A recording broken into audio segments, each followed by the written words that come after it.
Hello students, आज हम करेंगे illustration number 33। Scooters India Limited is registered with an authorised capital of ₹50 lakh. Scooters India Limited है, उसकी authorised capital given है 50 लाख। उसे हमने डिवाइड किया है 5 लाख शेयर्स में एट द रेट ऑफ ₹10।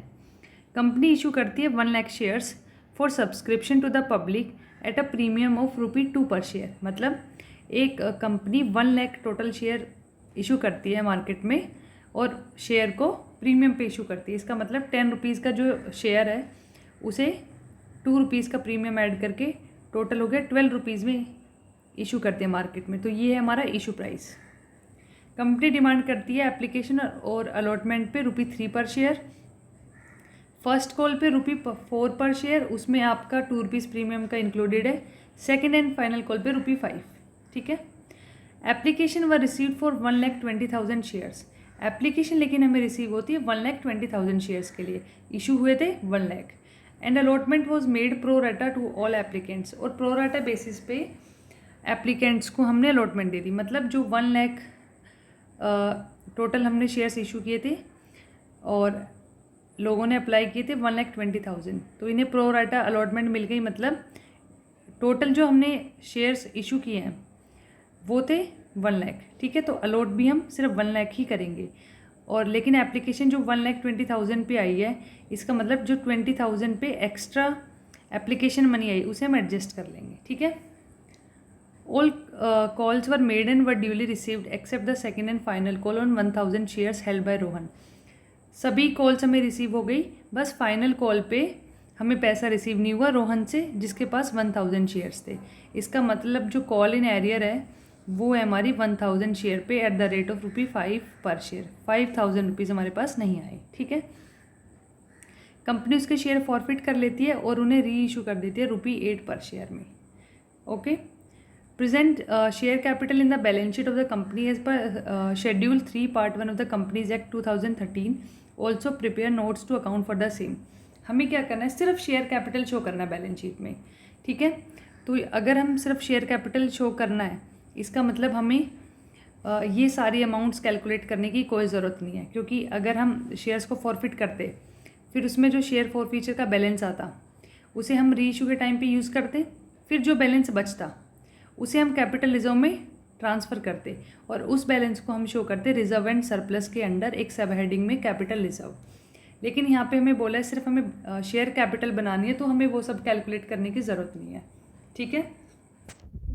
जो बनाया है ये है स्कूटर्स इंडिया लिमिटेड की बैलेंस शीट। तो मैंने पूरी बैलेंस शीट नहीं बनाई, इसलिए मैंने यहाँ लिखा है एक्सट्रैक्ट ऑफ बैलेंस शीट कि वो उसका कुछ पोर्शन है।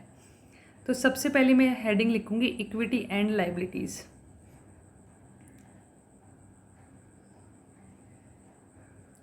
ठीक है। इक्विटीज़ एंड लाइबिलिटीज़ के अंडर आप लिखेंगे शेयर होल्डर्स फंड, और शेयर होल्डर्स फंड के अंडर आता है आपकी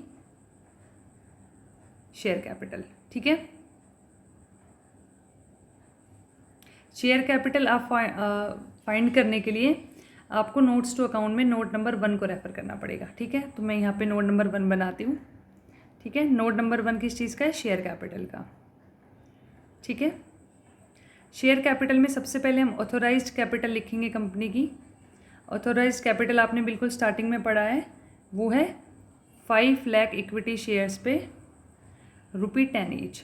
मतलब जो कंपनी की ऑथोराइज्ड या मैक्सिमम कैपेसिटी है इशू करने की वो होगी 5 lakh equity share of ₹10 each. तो ये टोटल हो गया 50 लाख। ठीक है। अब आते हैं इशूड कैपिटल पे। इशूड कैपिटल जो कंपनी की है वो है 1 लाख इक्विटी शेयर पे ₹10 पर शेयर। ठीक है। तो हम यहाँ लिखेंगे 1 lakh equity share of ₹10 each. तो इशूड कैपिटल आएगी हमारी 10 लाख। अब देखो, क्योंकि जो शेयर्स हमने फॉरफिट किए थे उन्हें री इशू कर दिया है, तो हमारी जो शेयर कैपिटल आएगी वो भी 10 लाख की आनी चाहिए। मतलब देखो, जो subscribed and fully paid up capital है हमारी and fully paid capital, total हमने जो मार्केट में शेयर इशू किए थे 1 लाख। ठीक है। वो हमारी इशूड कैपिटल थी। अब क्या हुआ, सब्सक्राइब्ड कैपिटल भी हमारी 1 लाख है क्योंकि अलॉटमेंट हमने 1 लाख लोगों को दी है। और फुली पेड इसलिए है कि जो रोहन था जिसके 1000 शेयर पे आप कह सकते हैं कि भाई इसे हम उस कैटेगरी में लिखेंगे subscribed and not fully paid up. लेकिन अगर रोहन के शेयर्स फॉरफिट हो जाते हैं, ठीक है, तो फिर हम फुली पेड अप कैपिटल में लिखेंगे क्योंकि फॉरफिट तो हो गए, और फिर फॉरफिट नहीं हुए, सिर्फ री इशू भी हो गई, तो हमारी कैपिटल तो बढ़ गई अल्टीमेटली। मतलब 1000 शेयर पे हमारे पास पैसा नहीं आया था, कॉल इन एरियर थी, कंपनी ने वो शेयर फॉरफिट किए और री इशू कर दिए, तो री इशू किया तो हमारे पास कैपिटल में फिर से वो पैसा आ गया। इसलिए हम इसे subscribed and fully paid up capital के अंडर लिखेंगे 1 lakh equity shares of ₹10 each fully called up, ठीक है, और ये अमाउंट होगी 10 लाख। आई होप आपको समझ में आया होगा। Thank you. कल करेंगे हम क्वेश्चन नंबर 34 एंड 35।